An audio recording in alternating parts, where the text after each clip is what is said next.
Hello, I'm Rachel Larimore, an author of the Griffin House published book, Preschool Beyond Walls, blending early childhood education and nature-based learning. As an author, speaker, coach, consultant with my organization, Samara Early Learning, I help early childhood educators create nature-based schools or add the nature-based approach to their existing curriculum. It seems everywhere you turn these days, there is talk of outdoor learning, and for good reason. Outdoor play supports all aspects of children's development. This includes their physical health, such as being active, their balance and coordination. But outdoor play also supports children's social-emotional health, their learning skills and cognitive development, including their love of learning. And being outside helps children connect to others and something bigger than themselves. Yet, even when we know all these benefits and that it's good for kids to be outside, it can still be a daunting task, especially in the wintertime when the weather may be less than ideal outdoors. It can even feel sometimes like the natural world is out to make your life harder as a teacher. I assure you that is not the case. The trick to enjoying the outdoors in winter is to embrace what is unique about this season rather than fighting against it, right? So really lean in to what is winter. What do I mean by this? Well, in general, I hear two questions about winter. One, how do we keep children warm? And two, what do we do when we're outside? The answer to both questions requires accepting what is happening where you are in the world in winter. Let me explain a little more in detail.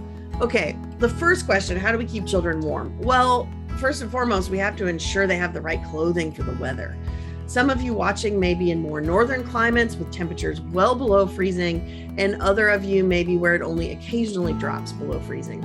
Either way, you'll want to provide families with clear guidance on clothing. This includes hats, waterproof gloves, not the stretchy cotton ones, boots, coats, and in the colder climates, insulating layers with long underwear, wool socks, right?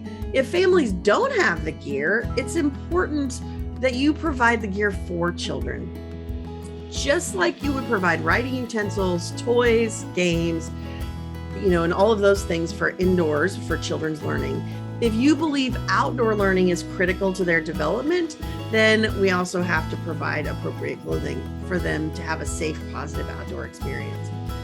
Once children have the right clothing, then we definitely want to make sure that they're staying warm. Clothing is half the battle, but there's also staying warm once they're outside. This can include being active, lots of gross motor activities that keep their body temperature up. Also, keep in mind, if they're moving a lot, children may actually want to take layers off, and that's okay.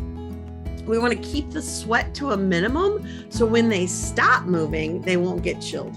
So if a child is running around and hot, I suggest they start by unzipping their coats and then maybe remove their coats and start that way rather than starting with your hat, but just kind of vent a little bit.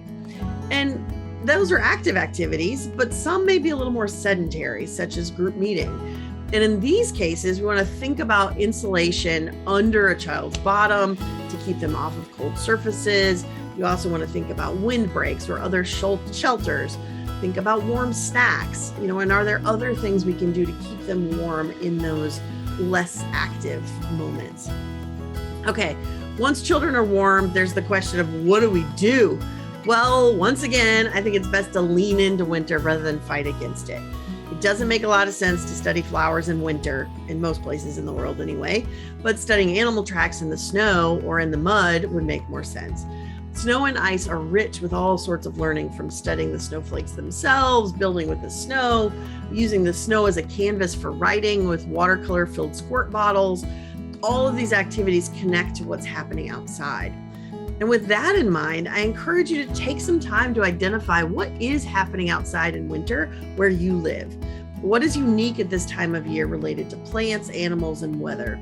Knowing the natural cycles where you live will make it even easier to support outdoor learning. Also, I should mention, activities don't have to only occur outdoors. Bring nature inside, literally, by bringing snow and ice inside. Fill that sensory table with snow.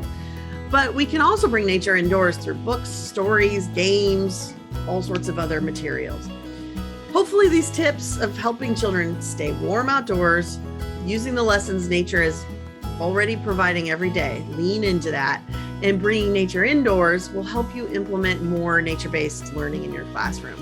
I'm confident with these small shifts that you and your children will be inspired to spend even more time outside exploring and discovering the wonders of the natural world. If you have additional questions, please check out my book, Preschool Beyond Walls, or reach out to me in the links provided here. And in the meantime, keep changing lives.